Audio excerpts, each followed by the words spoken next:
Access denied. Access denied. Access granted. Access granted. Access. Asalaamu calaykum waraxmatullaahi wabarakaatu. Walaalayaal kusoo dhawaada janaalkeena waxsan sida media oo anigoo injineer Cabdicasiis Cabdullaahi Cabdiraxmaan ah.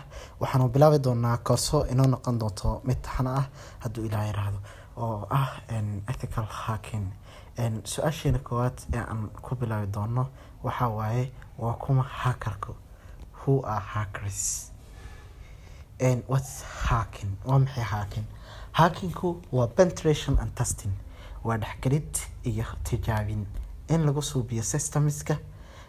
habkaasi ayaa waxaa la lahaa hacking ayaa la lahaa in la dhexgalo systemka ugu dambeynna lala wareego ama in tijaabo lagu suubiyo la ogaado weaknesska daciifka halkuu daciifka yahay systemkan iyo qatraadka kusoo wajahan. Okay, hackingka waxaa loo qaybiyaa 3 qaybood. waxaa la black hat, white hat iyo grey hat. Black hackerska waa dadka aan cilmiga duruqsan u lahayn cilmigan ethical hackinga ah. waxay isticmaalaan qalabaad ay soo saareen dadka ethical hackinga ah.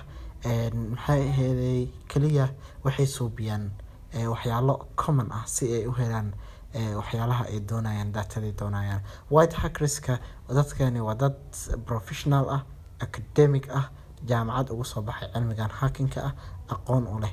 badanaa systemska ay weerarayaan ee isku dayayaan inay jibiyaan hab oo maxay ahayd legal ah oo sharci ah oo loo fasaxay ay u suubiyaan.